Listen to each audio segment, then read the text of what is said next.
Imagine uma pessoa que faz uma viagem muito longa, com grande mudança de fuso horário. Os horários de comer e dormir serão drasticamente alterados e alguns sintomas como insônia, falta de atenção, irritabilidade e mesmo mudança de hábitos intestinais podem surgir. Em geral, para cada hora de diferença é necessário um dia de adaptação. Por exemplo, em uma viagem do Rio de Janeiro até Milão, normalmente o horário real é alterado em 4 horas. Isso significa que serão necessários aproximadamente 4 dias para uma adaptação completa.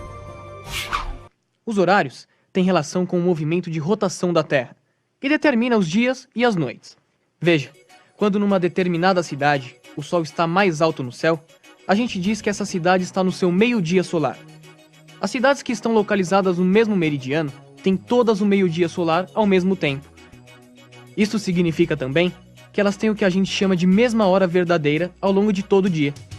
Já as cidades que estão em meridianos diferentes têm diferentes horas verdadeiras.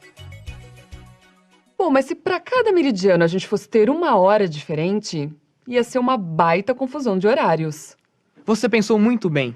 O movimento de rotação leva 24 horas e a Terra gira 360 graus ao longo desse período. Os fusos horários, que definem a hora oficial de cada região, foram estabelecidos a partir de 24 gomos delimitados por 2 meridianos com 15 graus de diferença um do outro. Veja, dentro de cada uma dessas 24 regiões, pode haver horas verdadeiras diferentes, já que a gente tem localidades em meridianos distintos. Além disso, a hora oficial, ou hora do relógio, não respeita exatamente os gomos dados pelos meridianos. Quer dizer, ela sofre alterações determinadas por cada país. Como você vê, a gente tem que estar atento. A hora oficial não coincide exatamente com a hora verdadeira.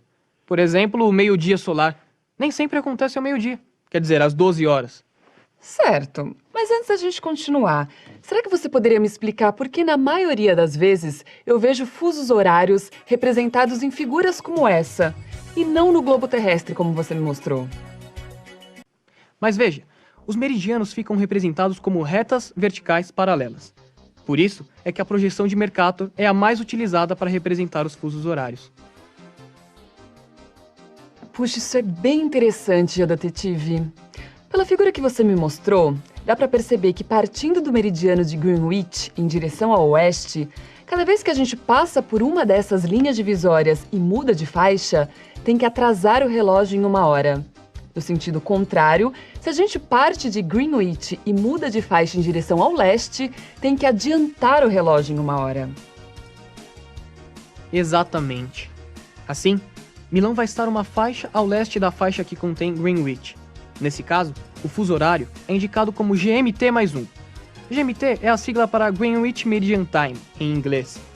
Já Rio de Janeiro está na faixa GMT-3, isto é, 3 faixas a oeste da Greenwich. São, portanto, 4 horas de diferença na hora real entre essas duas cidades. Tem uma coisa que eu tô achando estranha.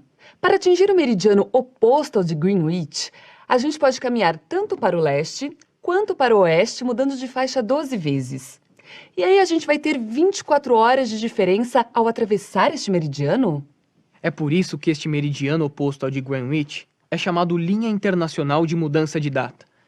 Esta linha atravessa o Oceano Pacífico, mas seu traçado oficial não coincide exatamente com o meridiano. Ele contorna algumas ilhas, mais ou menos como acontece com os fusos horários oficiais dos países. O curioso é que ao atravessar esta linha de leste para oeste, você volta um dia no tempo, na data oficial. E é sempre bom lembrar que a distribuição dos fusos horários não segue rigorosamente os meridianos.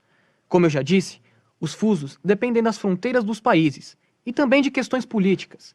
Assim, há países que adotam um fuso translado, de meia hora, e também tem casos como o da China, que adota um único fuso horário, embora pudesse adotar 4.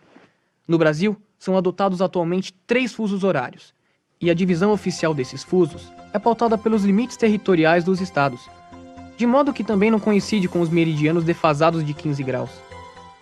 Além disso, é preciso você estar atenta, porque em muitos países, e em parte o Brasil inclusive, é adotado em determinado período do ano o chamado horário de verão, quando os relógios são adiantados de 1 hora.